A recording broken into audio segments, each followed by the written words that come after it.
We were having our usual family dinner at the kitchen table, just Amy and I, because our kids are grown and out of the house. The meal was a simple veggie stir-fry concoction. I whipped up. I fixed dinner tonight because she had something going on at the school where she worked and was late getting home. Amy's usually home before me, but not tonight. We decided long ago that a family dinner was important, not only for Amy and I, but so we could spend some quality time with our kids. I was about to refill my coffee cup when my 51-year-old wife mentioned something I didn't catch right away. I was distracted by my thoughts about an issue at work and wasn't giving her my full attention. What she said didn't make sense, so I probably misunderstood her. I saw her gazing at me intently, waiting for my response. What I asked. "I don't understand, you're..." What Amy studied my face with a strange expression. "I've been seeing Cody," she said quickly. "You know the new physical education teacher at school, Cody Bakerfield? I know you met him. I know who Cody is," I replied, trying to make sense of this. Suddenly, I had a weird feeling in my stomach. "So you're seeing him. What does that mean?" Amy took a deep breath. "We become friends, Cliff. I've been eating lunch with him, and after school lets out, I've been seeing him, meeting him, going out with him, sometimes seeing him going out with him," I scoffed. "Christ, Amy, what are you telling me? You're having an affair?" It was a joke, and I waited impatiently for her to deny my outrageous remark. Instead, she watched me close and stated, "Yes, yes." I snickered and in disbelief blurted out, "Yes, what, you're having an affair? Yes, Cliff." "This can't be true." I started to speak, but nothing came out. "Please, just listen, Cliff," she said quickly.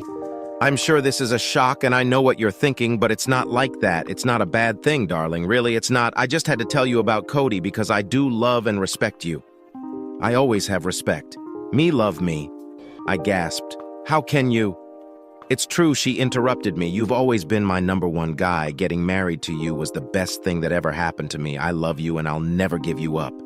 I love you so damn much. I just couldn't go on seeing him without saying something to you." My eyes locked onto her face, holding a shred of hope that this conversation was some kind of joke, maybe a setup or something. Amy loves me as much as I love her. She couldn't be having an affair when she didn't retract her statement. I tried to figure out what the hell was going on. I don't know what to say. "Amy, I'm completely confused right now. Please don't feel bad." "Cliff," she pleaded. "Yes, I've been seeing Cody, but he's just a friend, and I certainly don't love him. Think about it, honey. My being with him hasn't affected our love and our relationship one bit." I ground my teeth, still reeling from this unexpected turn of events. "How can you say you love me?" "I do love you," she continued earnestly. "We have a great marriage, and I'll always treasure that, but I need to have other male friends too." "I've never complained about you having male friends," I countered.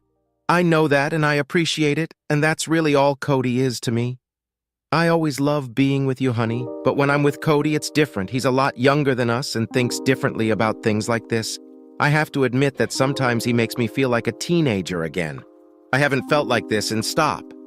I cried. I wanted to remain reasonable, but my self-control suddenly snapped. I had to interrupt her romantic story. "Please spare me the details of your sordid affair. I don't want to hear how you feel with him or what you and then Al do behind my back."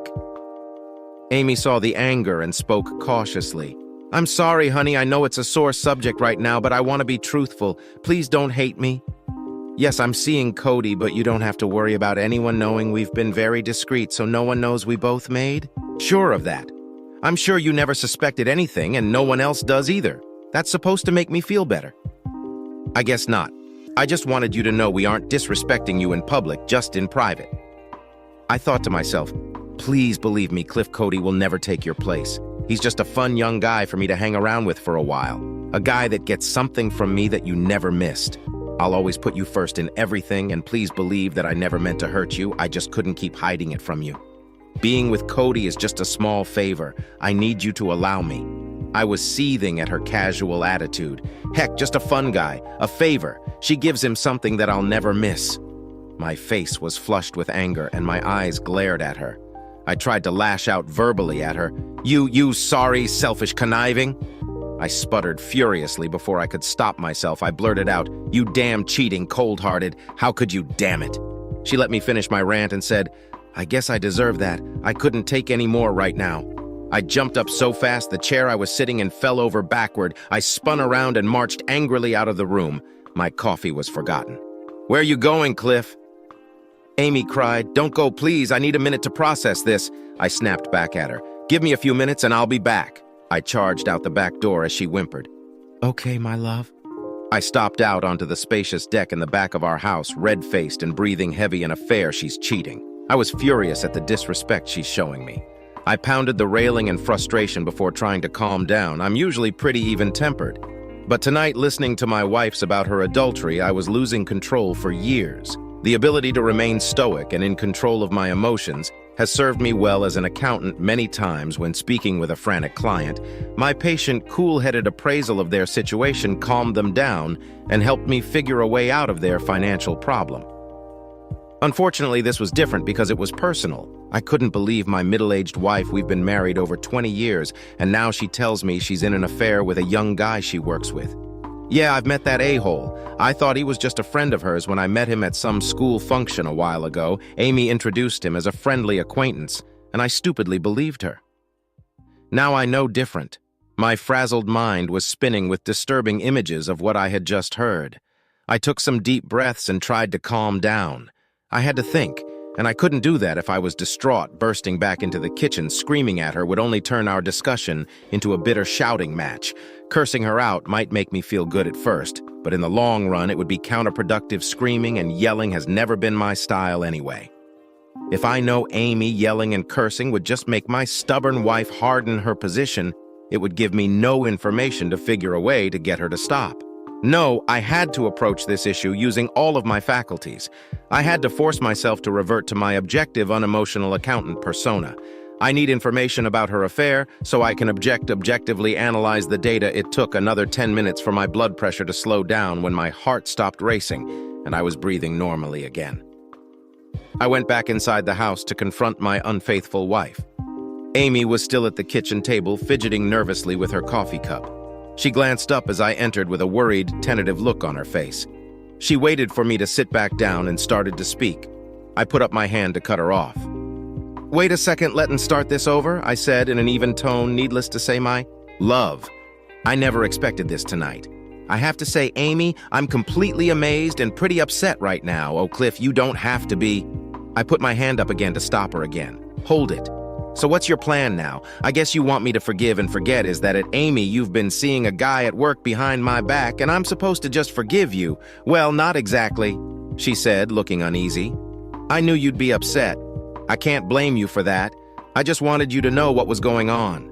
I didn't want to keep you in the dark anymore. I cursed before I could stop. So what did that slick creep say when you told him you were going to clue me in? Well, he thought, we both thought it's for the best, Cliff. That's what he said. Not exactly, despite what you think. Cody's not a bad guy. I know he feels bad about us sneaking around. We both do. Really, yes, he doesn't want to screw up our marriage, and neither do I. I was going to challenge her to end her AFA when she drove the knife in deeper with a resolute look. She sighed. This so is hard, but now that you know what's going on, I want to keep seeing him not too often. Mind you, just now and then, and of course after school hours, I gasped at the gall of this woman and snorted. Oh, of course I was speechless, and maybe she was too. Neither one of us spoke. We just sat there looking at each other. The atmosphere was incredibly tense for a while before my wife sighed with a pain look. I'm so sorry, honey. I know this is hard for you, but he's really a nice guy. We connected on some level and have a lot of fun together. I admit that I'm into him, but it won't affect us one bit. You've got to be kidding. No, I'm not. Me seeing him won't change anything between us. It hasn't yet, and I'm going to make sure in the future. You probably don't agree, but he's been a good friend for me. It might not seem to you right now, but I think he's been good for our marriage too. Really, you're insane. Just try to think logically. Cliff, have you noticed how happy I've been lately? You remember accusing me of being bitter last year. Well, I admit I was. We were arguing, our marriage was tense, and our love life was growing a little stale. We were in a rut when I first started seeing him. What a great story. I guess he's a marriage counselor too. She ignored my sarcasm since we became friends. Cody helped me straighten out my attitude. I appreciate it, and I know you do too. I guess we're more than just friends now. I don't need to see him often, just occasionally when you're busy. I know we can work this out. Cliff, I love you. I want to grow old with you and be with you forever. You have to know that I could hardly believe I was hearing, so you're not ending the affair. It was a statement you're asking me to accept, that you're going to keep him. Of course it will end, darling. Eventually, she assured me we get along right now, but he's a lot younger than me. We're from different generations, and we both have very different interests. Cody and I could never have the type of long-term, committed, real relationship we have at some point. Our mutual feelings for each other will just fizzle out. Just not right now. You're really out of your mind. Please, Cliff, you have to believe me. I promise you nothing between us will change in the slightest. She patted me on the wrist like a good boy. I'm still the same loving wife I've always been. We'll still carry on our loving relationship. I adore making love to you and always will. For the past few months you haven't noticed anything different, have you? I hated to admit it, but she was right. I never suspected the reason why our relationship had become so sexual lately. When we first started dating Amy, and I had sex frequently over the years, we were just as loving. But as the kids got older and needed us to accommodate their busy lifestyle, our love life did slow down quite a bit. Even after they left for college, we never got our love life back to the frequency it was. Previously, I didn't see it as a problem, though. I assumed most married couples our age didn't tear up the sheets every night, but with my new knowledge, I realized Amy was that we had gotten back on track. I couldn't deny I was elated that we were now making love several times a week, if not more. It was the same frequency we enjoyed when the kids were younger, when she asked if I had noticed any negative effect on our love life while she was screwing Cody. The truth is, I didn't. When I didn't answer her, she answered for me. Of course not, she said confidently. Despite seeing Cody from time to time, I made sure I was always there for you. You have to admit, we make love a lot for people our age, and I love it as much as you do. I'm here for you anytime you need me. We both love each other. I know that when I'm with you, Cody never gets in the picture. He's only a tiny part of my life. We have a stable 20-year marriage, and I want to continue that. I asked incredulously, of course I love you, but how can I stay married to a cheating 304 like you? She didn't like that. She frowned and her sympathetic expression hardened. I'm not a 304, she stated categorically through tight lips. I'm surprised you'd insult me like that. This is the first time I've ever cheated on you, and just so you know, I've never been with a man I didn't have feelings for, so you have feelings for him. I exclaimed, that's just wonderful. How do I know you haven't just replaced me with a younger model, that you're just waiting to see how things work out with a whole? Keeping me as a backup, it's not like that at all. Cliff, she insisted, you're my husband, and I do love you, honey. I'll never leave you. It's just that once in a while, I want to be with Cody, not all the time, mind you, and not forever. Just until I get this weird urge out of my system. That's all I'm asking, just a little time to do something you'll never have to worry about. It won't affect us, just like it hasn't for the past few months. I sat there for a few painful minutes as my naive, brain-dead wife babbled on. I couldn't believe she'd think our relationship wouldn't change now that I knew she was cheating. It already had. My mind was racing with disturbing images of what she and that bastard were doing every time she wasn't home. After a while, my brain came back to reality, and I listened as she kept justifying her sordid affair. It'll be better for us in the long run, Cliff. I've been so much more relaxed and positive lately and uninhibited in the bedroom. I mean, she giggled. You must have noticed how much better sex has been. I haven't turned you down for sex once, and I don't plan to. I've also allowed you some extra things that you've wanted to do for years. Well, I'll let you do anything you want now since I've been with Cody. I've been able to express the sexual side of myself fully. No more hang-ups about oral or anything you must have noticed. Don't you feel that's true? Cliff, she's right again. I did notice, and it pissed me off. Our sex life used to be pretty conservative. We do enjoy oral in a few different positions. I wasn't complaining. Amy's a lovely woman and a generous lover. We both got off, and I was certainly satisfied, but I'd be lying if I said I didn't notice that Amy had turned into a sexual dynamo the last few months. I thought it was because the kids weren't around or because of some hormonal thing as she got older. Maybe I'd become a better lover now. I realized it was screwing that young stud from school that was firing her up funny, how she thought the truth would excite me when actually it was very depressing. I always felt lucky to marry her when we met. Amy was a sexy divorce for years older than I. With 2 young children, I was attracted to her, and we got along fine right from the start.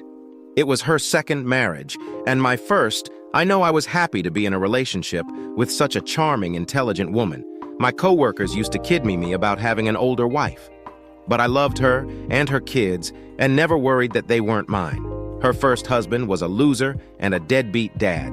He left soon after she had their second child when we married. I adopted them and raised her kids as my own while I wasn't biologically their father.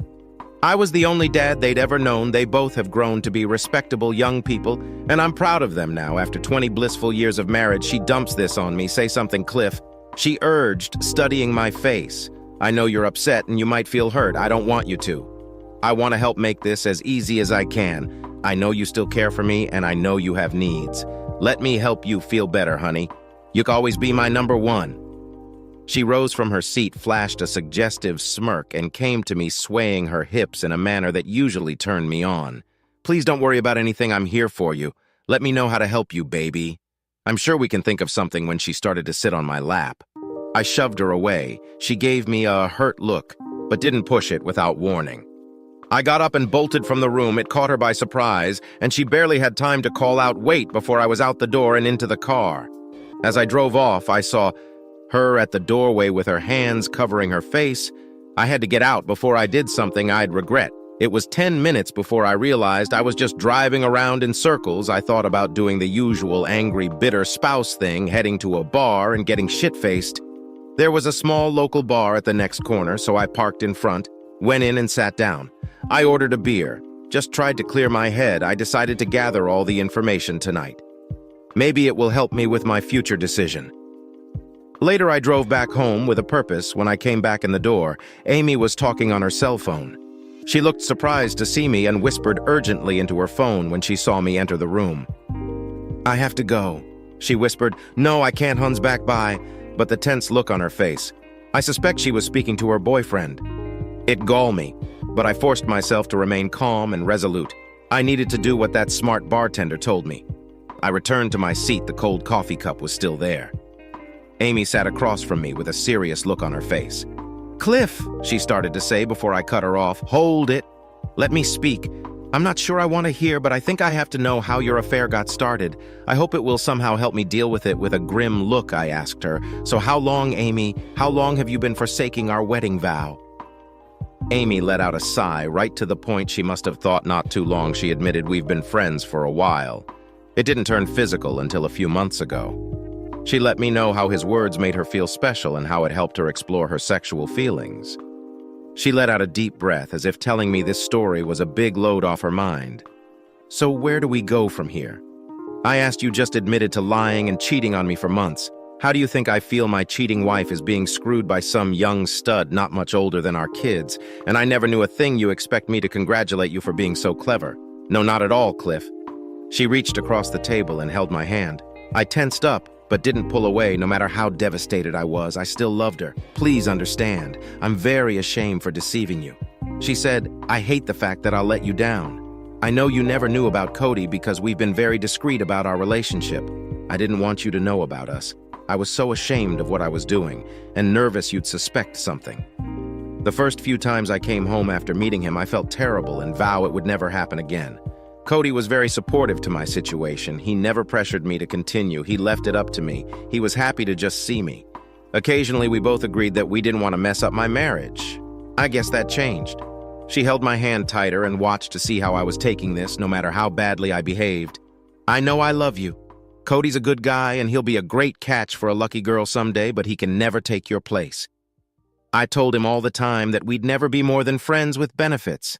And he agreed with that. He said he was very fond of me, but felt the same way as long as we didn't raise any suspicions at school. I knew I could probably go on having sex with him, and no one would know. However, completely avoiding him when our co-workers knew we were friends would raise questions I didn't want to answer, so we still had lunch once in a while to appear normal. But we never let on that we were anything more than friends. Heidi and other teachers even joined us sometimes at lunch. I know they never suspected anything. "I'm sure you were one clever cheater," I spat out, losing my cool for a moment. Amy flashed me a sad look and nodded her head.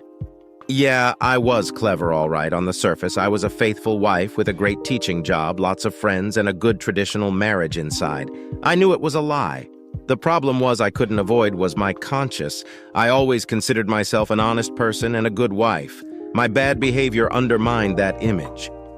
Deep down, I began to hate myself for deceiving you. Our marriage is precious to me and had always been the most important part of my life. What I had with Cody was just a temporary situation.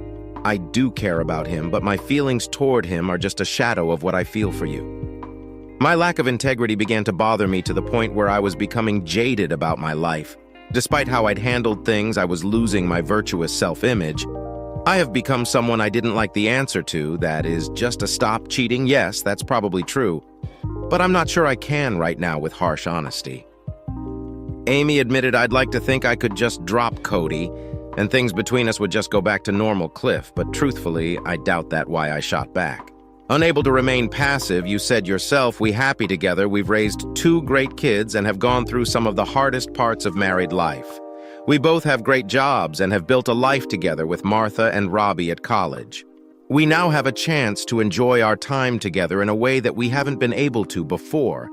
If you love me like you say, coming back to be my faithful wife and giving up that a whole should not be an issue." She exhaled hard and shot me a look of concern. It probably would have been at first now. I'm not so sure, of course. I love you like no other, Cliff. But for the past few months, I've seen another side of life and learned a lot about myself and my needs. I'm not sure I can, even if I want to just go back to the way I was. I've tried to be the same loving wife to you that I've always been, but being with Cody has opened my eyes to other options. I angrily pulled my hand from hers. I tried to remain calm, but I couldn't. Other options, huh? I spat. You can't stop screwing him, is that it? You're too in love with his tool. I was good enough to marry and support you and your kids all these years, but some hot young stud comes along later in life and I'm not good enough anymore. It's not that honey don't ever think that she declared. I've always said you're the best husband and father I could have asked for, but after so many years of marriage, I've changed. We both have. Neither one of us is the same as when we first married. It's not a bad thing. It's just the natural progression of 2 people who've lived together for many years. I glared at her, unable to speak without losing control when she saw I wasn't speaking. Amy said, "I don't want to hurt you, Cliff. I really don't. I know you may not believe that right now, but it's true. We are going to be together and nothing will change between us. I'll make sure of that, despite feeling bad for your feelings. I'm not unhappy with my life right now. I have a wonderful husband who I love very much. 2 wonderful kids who love and respect you. I just have a male friend I see occasionally for fun and excitement, a nice young guy that I like who makes me feel things I haven't felt since I was a teenager. I hope you can understand how I feel and that you love me enough to allow me this favor." "You," I whispered under my breath. If she heard me, she didn't say anything, she just kept talking. "It's not a bad thing, Cliff.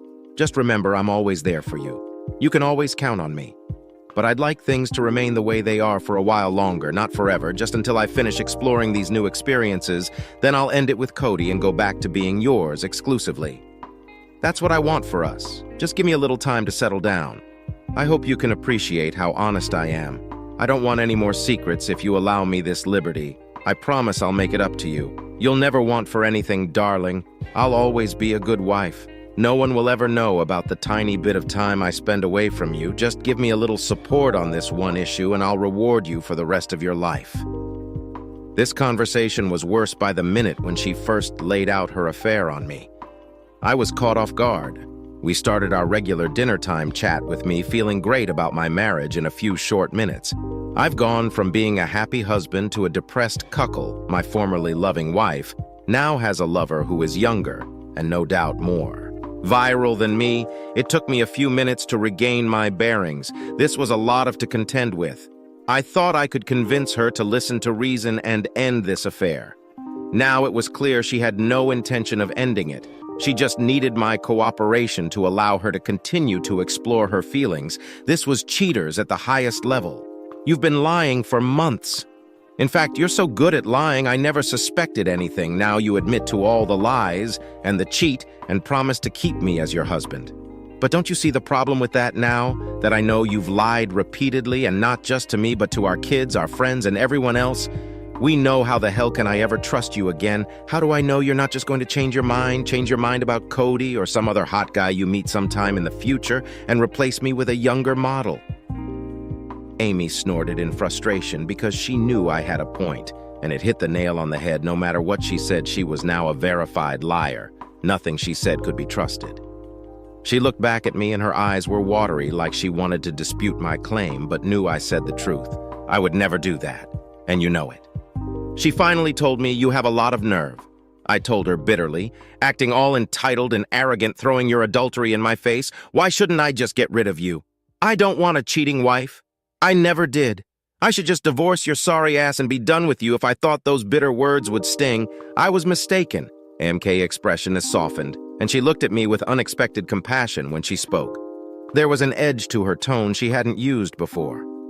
I know this is difficult right now, she answered, trying not to appear smock, but divorce.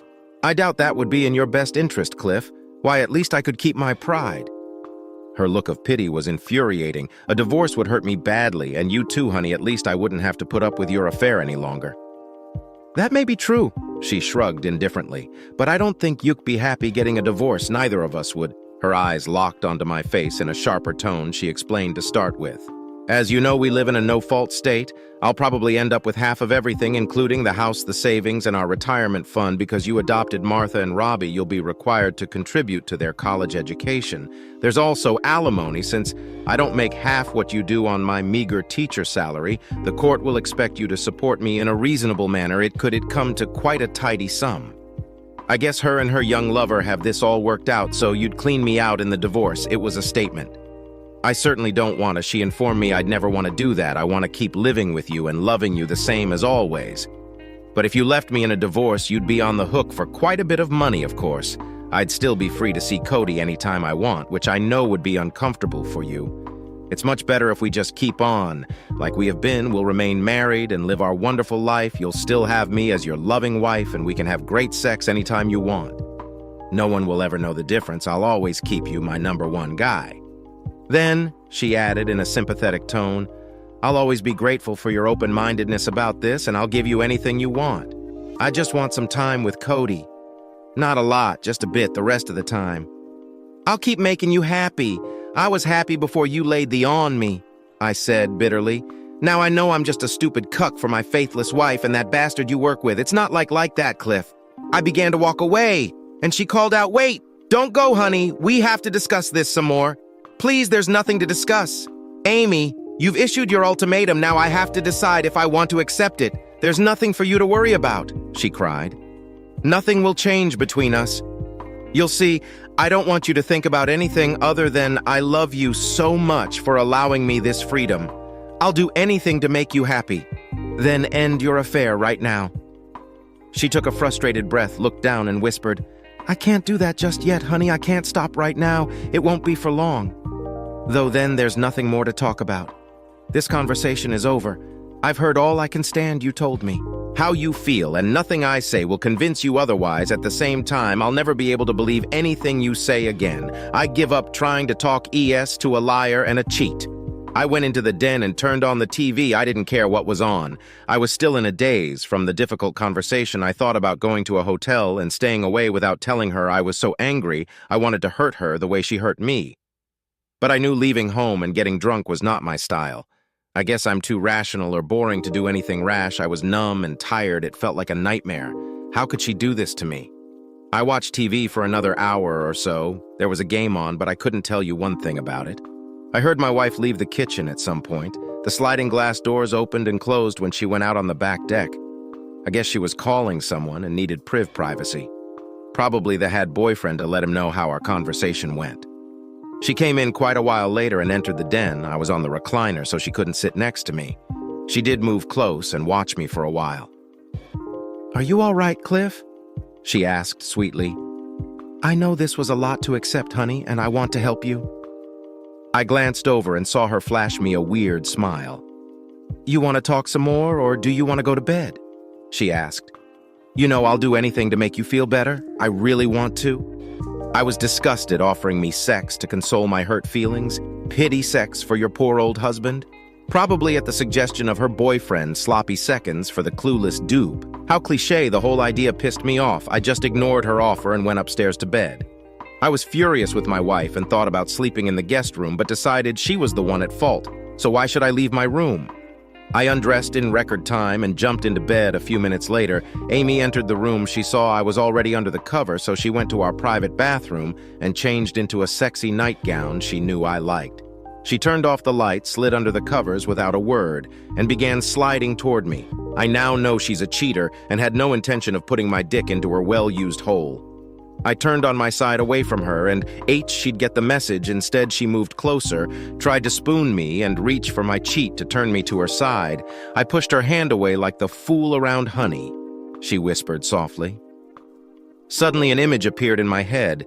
It was a revolting image of my slender 51-year-old wife on Cody's bed. She was lying on her back, getting vigorously screwed. I imagined her grabbing him and smiling at him as he took what was exclusively mine without moving. I pulled her hand off me and said, "Never again." "But honey, I know you're upset. I just wanted to—" I flipped over and glared at her. She was startled by my angry expression and drew back from me even in the dark. I'm sure she could sense my bitterness. Of course I'm upset. "Damn it," I spit out. "I just found out I've been a CU for months. If you need sex so bad, go call Cody. I'm sure your young stud can take care of your hungry cheating holes." Amy was flabbergasted. I don't think she expected me to reject her like this. I glared at her for a few moments, then spun back on my side facing the wall. Amy didn't say a word and didn't bother me anymore. I had a lot of trouble getting to sleep, and I know she did too. The next morning, I was up before the alarm went off. I barely slept and was still bitter as hell at the conversation. Last night, Amy was in bed, but she wasn't asleep. I took a quick shower, and when I came out, she'd already left the bedroom. Amy had to be at the school an hour before I did. I've always been an early riser, even though I didn't have to go in early. I was usually up before her and sometimes even fixed breakfast. Not anymore. That was before I knew she was screwing that a hole. I dressed and cleaned up in record time when I left the room. I saw her downstairs fixing breakfast in the kitchen for a change. "Good morning, Cliff," she called out sweetly. "There's bacon and eggs for you and some toast. You want some coffee too, dear?" I ignored her greeting and her offers screw her and her boyfriend without even looking in her direction. I just walked out of the house. "Cliff, wait, please," I heard her call out as I slammed the door, got in my car, and zoomed off down the street at work. I tried to forget about my problems, but I kept thinking about her and that young sob and couldn't concentrate through the day. I got several calls from Amy I didn't answer, and her messages went a voicemail. I didn't bother listening to them and just deleted them. She sent me a few cute texts. I glanced at them and deleted them too. With her texts and calls, I couldn't get her out of my mind. I made several simple mistakes in some of the work I was reviewing and finally decided to take the afternoon off. I called up a lawyer for a consultation. He was an old guy and took me in right away. It seemed what Amy told me about divorce was true. I would be screwed emotionally and financially while she'd come out well off with a young stud boyfriend to screw. I'd be financially strapped supporting her, and since I never cheated, I didn't have a girlfriend to soothe my heartache. I'd end up rather poor and alone, and maybe in a small one-bedroom apartment. Not a pretty picture if I stayed with her. It wasn't much better. Sure, I'd get sex. She made sure to emphasize that, but it would be sloppy seconds and pity sex to boot. It was clear this younger guy rung her bell in a way I never would at 47 years old. There was no way I could compete in bed with a good-look, athletic 30-year-old. Or however old is this also. If I stayed in the marriage and ignored her cheating to the court, it meant I was sanctioning her affair. They'd assume I was okay with a cheating wife, and I could never claim adultery in a divorce proceeding. Even more daunting was trying to fight fire with fire, basically remain married, and have my own competing affair in a relationship contest with my wife. I lose every time. There's plenty of guys who want to have sex with her, even guys as young as her kids. Cody was proof of that at 51 years old. Amy's still fairly attractive with short dark hair, a trim body, and a pleasant personality. I'm an average-looking older guy with a slightly receding hairline and holding a little too much weight. I have a good job, and I'm okay looking for a 47-year-old. But I don't know how many women want an older, middle-class, married boyfriend. Not many. I guess the contrast between our dating prospects was depressing. She was still hot, and I was not. After a frustrating day in the office, I went to the bar for dinner. I stayed away as late as I could. Unfortunately, I never got into the bar scene, and it was boring being by myself. I wanted to be home with my wife, sipping a beer and snuggling by the TV, not dousing my sorrows alone in a bar, gulping alcohol, surrounded by a bunch of lonely guys like me. When I got home, Amy was already in bed. It wasn't that late, but I guess she just gave up on me getting home, not that I cared. Scared, I woke up early after another difficult sleep. I left the house at dawn and went at Denny's for breakfast. I drove around and did some window shopping, basically wasting as much time as I could. Then I went back home, wondering if my cheating wife was there, or out screwing that young bastard at his apartment. It turned out she was home. She must have heard my car pull up because when I got to the door, she opened it and welcomed me with a smile when she tried to kiss me. I turned my head so she hit my cheek. She looked surprised when I pulled away from her embrace and moved past her. I went into the den for a while to keep away from her later. When I came out, I found her in the kitchen. I went in to get a beer. Then I went to the living room and turned on the TV. She showed up a few minutes later with a glass of wine. "Mind if I join you?" Amy asked pleasantly. I noticed she had changed. She was now wearing a thin tank top that fit tight to her and left her arms and shoulders bare. She also was wearing a pair of tight, skimpy shorts. I couldn't miss the SC of her spicy perfume. Suit yourself. I was sitting on the sofa this time. I moved to the side, giving her the rest of the sofa. She made it a point to sit right next to me during the TV show. Amy grew more amorous. I knew the wine had her a little high, maybe even a little horny. She certainly wasn't drunk when her head moved close to my neck. I picked that exact moment to say, "I need to use the bathroom." "Amy." I politely moved her back, got up, and walked away. As I left the room, I saw her look at me funny because I almost never failed to respond to her advances. I finished up in the bathroom, but instead of going back to the living room, I went into the kitchen. "You coming back?" she asked. "This show is getting good. Not right now."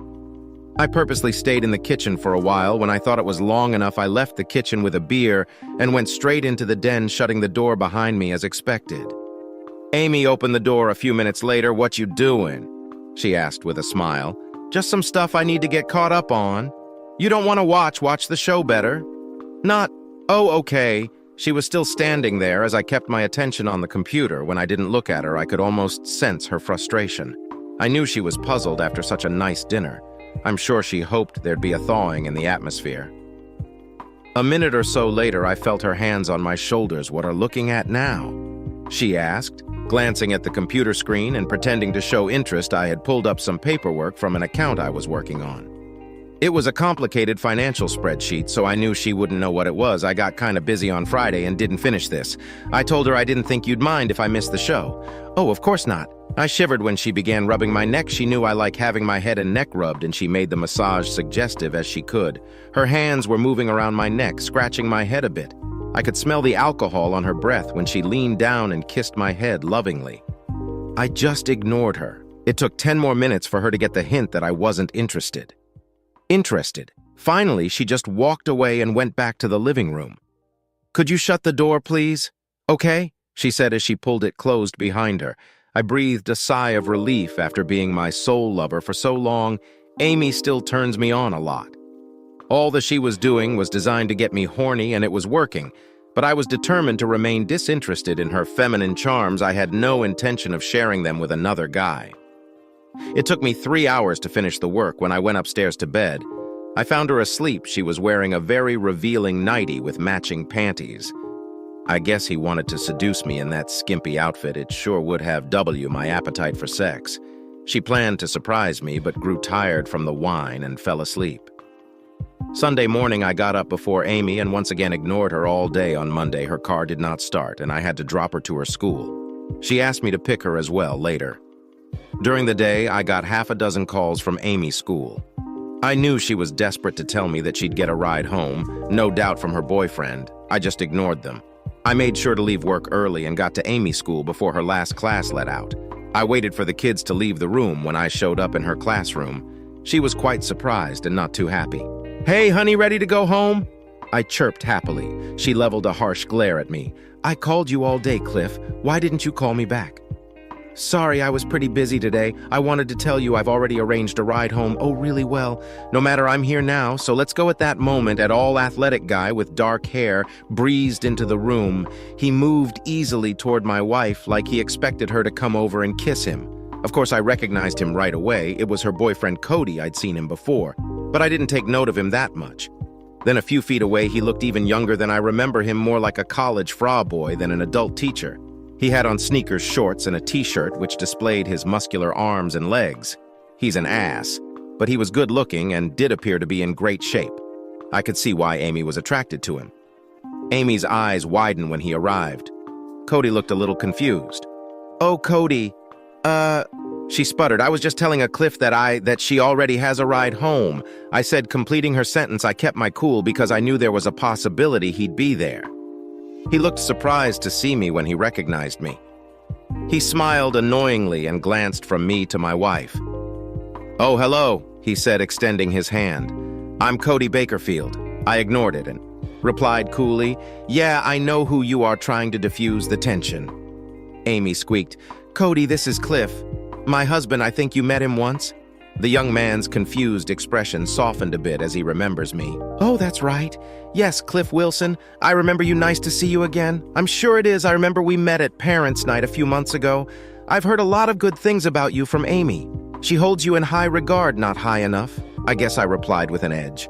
I glanced wildly at my wife. She looked like she was holding her breath. "Amy, let'n get out of here," I said, wrinkling my nose as if the smell bothered me. She began to gather her things as Cody turned to me. "Excuse me for a minute, Mr. Wilson. Can I call you Cliff?" I scowled and ignored his question. "What the hell do you want? Just a minute of your time?" "Cliff, I know there's some tension between us. I guess it's understandable, but there doesn't need to be. I know Amy let you know about our friendship, so I just wanted to make it clear that I have no animosity toward you. And I do respect the strong, loving relationship you have with your wife. Is that why you're screwing her?" I asked across the room. I heard my wife inhale sharply with concern. Cody nodded sympathetically. "Yes, it's true. Amy and I are good friends, and we have expressed our friendship intimately. But that doesn't mean we don't respect you and your place in our life. On top of that neither of us wants to do anything to damage your marriage or your family. We can only be friends and no more than that. She's always said she loves you and only you. This is one slick-talking a-hole." I thought Cody continued his speech with a smile. "I hope you won't resent my friendship with Amy. She has been a wonderful influence on everyone around her, including me. Once we got caught up in our relationship, we realized we should have come to you before we became intimate. That was all my fault. She was totally proper in her behavior, and it was me that took things further than I should have. So you admit you seduced her in a way. Yes, she's a lovely woman, and I admit being a little infatuated as a result of my lack of self-control. I found myself behaving in a non-professional manner, but believe me when I say that I never meant you any harm. On the contrary. I appreciate you letting her teach here so she can be a role model for the kids.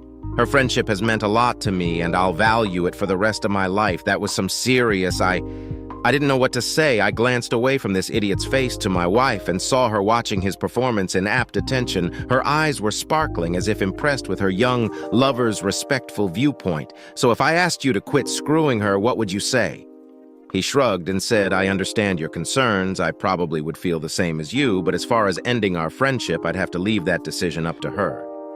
Amy is a very intelligent, passionate woman. If she doesn't want to see me again, I'll respect her wishes if she does. I don't know how I can say no to her. I found myself unable to dislike this guy. I appreciated his honesty, but hated him at the same time. As reasonable as he sounded, the end result was that unless I physically took him out or found some way to strong-arm him, he was going to continue screwing my wife whether I liked it or not. I looked away and found Amy, and exchanging glances, I hated the look of adoration on her face. She was as old as his mother, but in his presence, she was just an adolescent teen with a crush on her teacher. No matter how Amy used to feel about me, it was certain that now I wasn't in the same category as her new hot boyfriend. I was totally deflated by his glib speech. I guess I could have taken a swing at him and maybe even connected a couple times, but he was in great shape and probably could have kicked my ass with no problem in a fight. He would have made me look even more foolish than I already felt, feeling like a deluded old fool. I pushed past thee and headed out the door. Without looking back, I heard my wife and Cody exchanged a few hushed words. Then she trotted out after me. "Cliff, wait up, honey," she called out from behind. I heard her high heels clicking on the hard floor as I walked as fast as I could back to my car. I didn't even want to be around her now. The whole conversation left me feeling weak and emasculated. It was obvious how much Amy thought of him. I knew I can't compete with a young, fast-talking stud like him. I hated him for seducing my silly wife, although at the moment, I was probably more upset with her than I was with him. Amy was quiet on the ride home. She said a few kind words to me, but mostly she just sat there staring out the window, no doubt thinking about the strange scene in her classroom. I don't know what she thought about her boyfriend now. Probably more impressed with him than ever. I know my status took a big hit. I came off as weak, bewildered, and hesitant, while he babbled confidently about his respect for me and how impressed he is with my wife. We got home, and as I trudged up to my bedroom, I felt like I was 67 instead of 47. Amy could see I was depressed, and she tried to make me feel better, but it was no use. She even suggested giving me a back rub and maybe more, as she put it, to help me sleep. I wasn't interested in having her touch me in the least. She cast me a sad smile as she got in her nightgown and lay next to me in bed the next night. I moved my clothes into the guest room. Amy was very disappointed at that she argued with me to stay. I told her what was the point now that she was getting her jollies with Cody. She fired back that I was her husband, and my place was by her side. She even promised to give me anything I wanted sexually if I just stay by her side at night. I let her go on and on as I ignored her, and pretty soon I was sleeping in the small single bed in our guest room. Amy went AB bed that night. Sobbing that week went by in a blur. Amy and I got up, went to work, came home, ate dinner, and went to bed later. We had an argument, and she just denied that I had any reason to leave her. She said I was just being childish and I could move back anytime I regained my senses. I refused to back down, and after that night, we didn't sleep together anymore. Amy was always home before me, which was no surprise because I normally worked later than she did. She always had something ready to eat, and we just ate without saying too much. We had no weekend plans again, so Friday and Saturday nights were spent at home watching TV after TV. We'd go to our separate bedrooms to sleep. I never knew if she was seeing Cody anymore. She never told me one way or the other, but I suspected she was. Even if I got home on time, she had plenty of time to screw him after school let out. He didn't live far from their school, so I'm sure they were together. She tried her best to keep her affair from me, but I'm not stupid after watching her glowing expression as he spread his crap in her classroom. He was probably getting more sex from her than I ever did. Amy knew that I was depressed. She stayed friendly all the time and let me know that she was anxious to restart our love life. If I wanted in the evening, she would wear something a little revealing and asked me if I needed her help. As she gave me some encouraging looks, we both tried to keep our conversations upbeat and casual. A couple days after the confrontation in her classroom, I came home feeling worn out and depressed. I saw Amy's car in the driveway. There was another car next to it that I didn't recognize. I went in the house and found Amy and another woman out on the deck. Both of them were laying on our lounge chairs, and both were in bathing suits. The sun was low, so they weren't getting a tan. They were just relaxing in the shade, sipping on glasses of wine. Amy heard me come in and got up and came inside. Her friend stayed outside. "Hey, Cliff." She greeted me. "I'm glad you're home." She came and went to kiss me, but as usual, I turned my cheek. I guess she expected it now because she didn't act surprised. Her baby, she CED, holding me rough day. Not really, that's good. She said, "Then why don't you get changed into something more comfortable, Cliff, and come out back and meet my friend Susan." "Cliff, this is Susan," Amy said, making the introduction. "I've known her for just a short time, but she's a good friend and she wanted to meet you." "Hello, Cliff," the woman said, getting up and shaking my hand. "Nice to meet you." "Susan." The woman gave me a firm handshake and a smile. She's a short, vivacious woman with short blonde hair and a curvy body. She was a little overweight with a pretty face, and her one-piece suit fit tight around her generous curves. I guess Susan was in her mid to late 40s. Both were attractive, mature women that most guys would admire after an hour or so of chatting. Amy called the Chinese restaurant for takeout when the food arrived. We went inside and sat around the kitchen eating. Both women were drinking wine, and as the evening wore on, were getting giggly. It was Friday night, so I knew they wouldn't have to go to school in the morning. It was getting rather late, and I was feeling a little tired. The women were still sipping wine and seemed pretty high by now. I only had 3 beers, so I was far from dry. They were laughing as Susan told another of her funny stories when I told them I was headed up to bed. Both of them looked a little surprised. "Bedtime already," Susan quipped. "It's not even 11 o'clock, honey. He gets tired early now." Amy laughed. I think Yoon's getting old. That made both of them laugh. I didn't join them after living like a monk for so long. I was a little annoyed by Amy's pointed joke.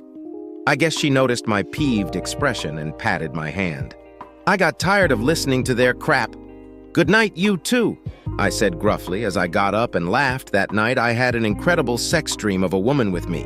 It was very vivid, so much so that it woke me up. My brain was foggy. I was almost ready to climax when I opened my eyes and was surprised when the erotic sensation in the dream didn't end. I looked down my body to see a blonde woman's head in my lap as my sleepy brain came awake. I felt someone lying next to me and found Amy there. I was shocked to say the least. I bolted upright and shoved the woman off my lap, and I jumped out of bed feeling very disoriented. It was still dark. As I stood there trying to gather myself, I saw both Amy and Susan lying naked on the bed, watching me with smiles on their faces. "What the hell are you doing?" I cried in shock. "We just trying to make you feel good, honey," Amy told me softly. "I thought you'd like it." "Yes, big boy," Susan said, reaching out her hand. "Come back to bed and let me finish what we started. You're going to love it." "Please, Cliff," Amy whispered. "I know what you told me, but it's been too long. I want you to be happy, honey. Just let us take care of you. Please, screw you." I was angry and confused. How dare they trick me in my sleep when I couldn't stop them? Maybe Susan didn't realize what a sore subject our sex life was, but Amy sure did. I left the room in a huff and went downstairs to the kitchen. I spent a few moments washing my face in the sink to get the sleep from my eyes. When I turned around, both women were standing in the doorway. They were watching me closely. They seemed a little embarrassed as they moved to the kitchen table. They had their robes on. "What the hell were you thinking?" I asked them harshly. They shared an uneasy glance. Amy said softly, "We just want to help you." "Yes," Cliff said. "Susan, Amy told me about your, situation. She thought that I could help bring you out of your slump." "I still think I can if you let me. I don't need any help," I said, "and I'm not in a damn slump." I pointed accusingly at my wife. Everything was fine until she met this jerk-off and had to cheat on me. She said nothing would change between us. See how that worked out? Everything changed. She's been cheating on me for months, and I'm pretty damn sick of it. "She told me that," said Susan. "I personally don't think she should behave that way. But she's a big girl and makes her own decisions." I shot back, "Yeah, she made it clear, and look where we are now. I know she doesn't want to hurt you, Cliff. Easy for you to say." I told her, "Don't you think it hurts knowing my wife isn't satisfied with me? She has to go screw some guy half her age to get her rocks off. How do you think I feel? Amy's getting screwed really good.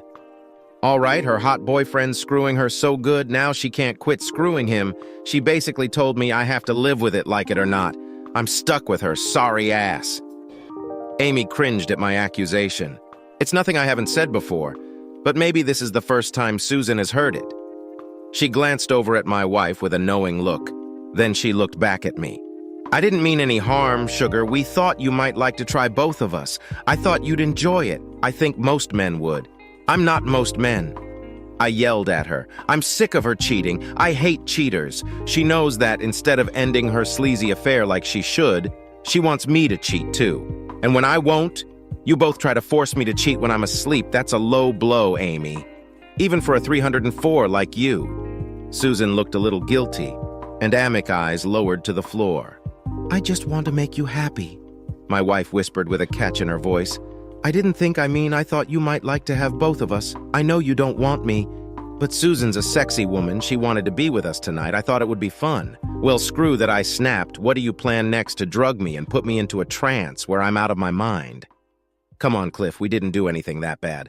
"Oh, yeah, well, I got an idea. Why don't you two invite Cody over? I'm sure that horny bastard will jump at the chance to screw a couple 304s like you. And since you're so into screwing, how about I make a few calls to some sick guys? I know you can have a screwing gangbang. Wouldn't that be great? Please stop it." Cliff, Amy said with irritation. "I get it. We made a mistake, okay? No need to go crazy and be so insulting. So now I'm the crazy one. Well, I'm out of here," I said, leaving the room. "You both make me sick. I thought about going to a hotel, but damn it, I wasn't going to let my stupid wife chase me out of my own house." I went into the guest room, locked the door, and moved the in front of it. Now, if they try to sneak in, at least I'll hear them coming and can defend myself the next day. I realized that I couldn't take any more. I went to my lawyer during my lunch and told him to go through with the divorce. When I explained how my wife and her friend wanted to ambush me during my sleep, he suggested we use a restraining order to get her out of the house and keep her away. I said that was fine. He explained that she wanted to trap me into a similar relation as her and have a moral high ground. 2 days later, Amy was served at her school during lunch. The server went right into the teacher break room and served her in front of her friends. Then he served Cody the a-hole for alienation of affection. After that, he went to the principal's office and served him for allowing Amy and Cody to carry on an affair during school hours on school property. We didn't have proof of that last charge. but we were going to round up witnesses about the exercise class and hope the story Amy told me left out that part. I was sure that some of the teachers suspected Cody and my wife's affair Tom would tell. Either way, it was a fact that they were cheating, and I was suffering for it. I got a call at work right after lunch. "Damn you, Cliff." Amy screamed at me, "You damn fool. I told you what would happen in a divorce. It can't be worse than living with a cheater and a molester. I'm sick of you and your jerk of a boyfriend. Both of you can go to hell. I get why you're upset with me." She said, "You've made that clear dozens of times," but did. "You have to involve Cody in your revenge. He's a nice guy. Having this charge on his record will not be good for his career, tough. He should have thought about that before he decided to screw a co-worker. He's just as much of a sleeve bag as you and deserves everything he's getting, by the way. Don't bring any of your 304 to the house anymore, and you can stay away too. You can read the restraining order I've had taken out against you. You have to keep away from me. I've also changed the locks so you can't bring your 304 girlfriends over to force me anymore. You're nuts." "It wasn't like that at all." She yelled, "Most guys would have jumped at thee to have two hot women in bed, but not you. I guess two sexually charged females are too much for a wimp like you." Susan was. "Right, you are one screwed up guy, by the way. You 304 is your friend Susan married. If so, I'd like to have a word with her husband and let him know what kind of a 304 he's married to screw you not anymore." I laughed. "Come get your things from the driveway before it rains and they get ruined. If you want anything else, just talk to my lawyer. You better not," she started to say before I hung up on her. Amy came by that night and picked up her clothes. I watched her from the window as she came to the house with her friend Heidi. She yelled a few curses at me and gave me the finger. I just laughed now that she was out of the house. I felt a big sense of relief. Her wayward ways were no longer on my mind. The kids called me a few times. Martha was a little angry with me. She found out what her mother had done and she didn't approve of it. She asked me if I could ever forgive her and take her back. I told her a simple no. Her mother is not worth it. Robbie was more sympathetic. He understood that his mother had messed up. He didn't blame me for kicking her out, and I appreciated that I told both of them I still loved them, and they could count on me if they ever needed help. We still have a good relationship. My lawsuit against the school board never went anywhere. Apparently, Amy was truthful that she never had sex on school grounds. She and her boyfriend only screwed at his apartment or some other place, but never at the school. In fact, we had trouble finding anyone who even knew they were having an affair, so she was right that they had kept their cheating a secret. But the fact that we couldn't prove misconduct while on school grounds didn't save Cody's job. He was let go with a stern reprimand, and he soon moved out of the area because of the gossip. Amy was fired too. She was quite bitter about it and yelled at me on a few phone calls that her work problems were all my fault. She applied to a school out of the area, but they had found out about her affair and wouldn't hire her. Martha told me she was working as a receptionist as a real estate company in the next town over. The divorce took a while to go through. We had to sell our house because neither Amy or I could afford it on our own. I might have been able to, but it was too big for me anyway. Amy only took a few items from our house when she moved. I got a 2-bedroom apartment near my work and put a lot of our furniture into temporary storage. Why did I take so long to divorce her? You may ask. Let me explain. In all the months that I was living with her, I slowly cleaned out our joint accounts. She never knew as she was too involved with her affair.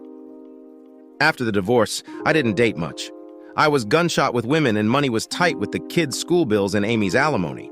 I wasn't able to hide much from Amy's lawyer, but once I was on my own, I spent very little and my finances began to improve. I put myself into my work and am now getting near a promotion at my company after the fiasco with my wife. I'm a little leery about my ability to handle a long-term relationship. I didn't feel comfortable jumping right back into the dating scene.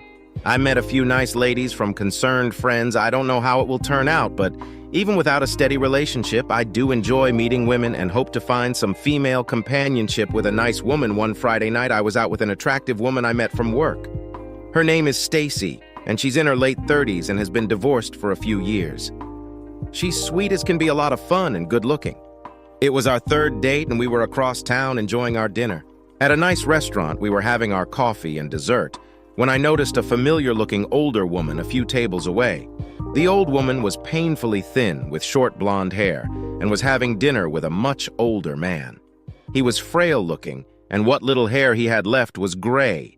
He looked to be in his 70s. At first glance, I didn't recognize her, but looking closer, I saw it was my ex-wife, Amy. I mentioned to my date that my ex was close by.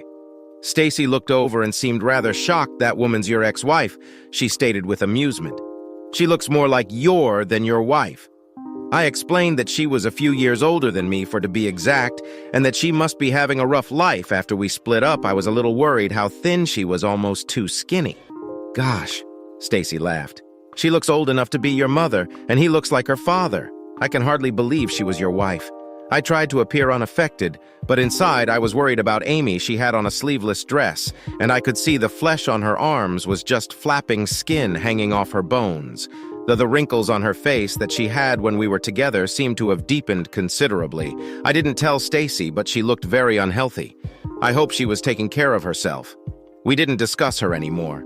We finished our delicious meal, and leaving the restaurant, we went to the front, and Stacy needed to use the bathroom, so I waited by the entrance for her when I felt a tap on my shoulder. "Hello, Cliff," a familiar voice said to me. "Hi, Amy." I replied. I turned around, and there she was. Her face had aged a lot, so much that I barely recognized her. I was going to politely say how well she looked, but I didn't want to lie. Instead, I just said, "How nice to see you. How are you?" "Oh, not too bad."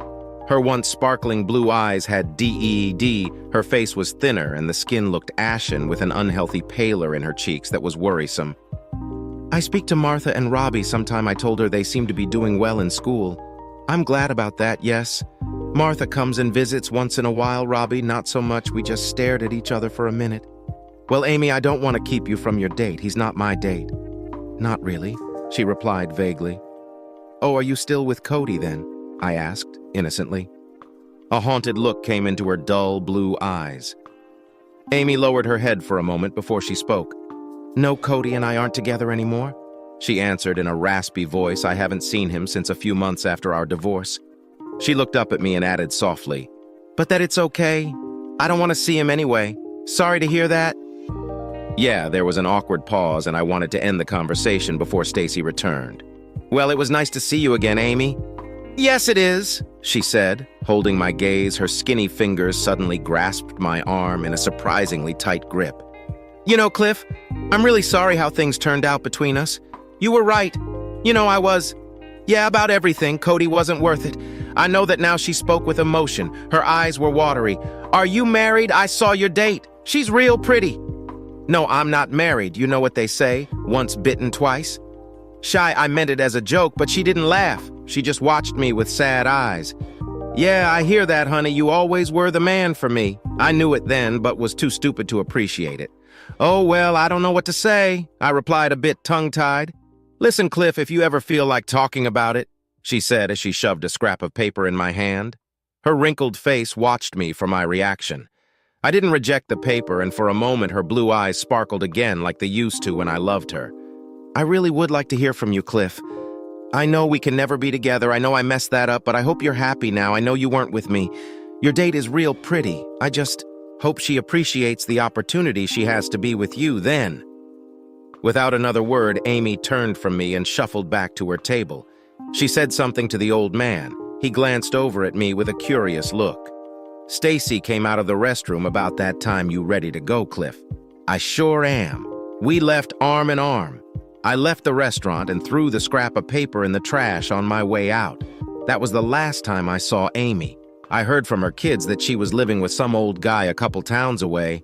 Probably the same guy I saw her with at the restaurant. They said she's not doing too well, her health isn't good, and she has diabetes. Luckily, the guy has money to support her. Stacy and I never married, but I'm still doing well working as an accountant. I still see my kids as much as I can, but not their mother. I guess I still feel something for her, but after what she put me through, I can never live with her again and want to keep it that way, dear listeners. Help us reach 1,000 subscribers on YouTube. Something super special awaits once we hit that milestone. Subscribe now and join the fun.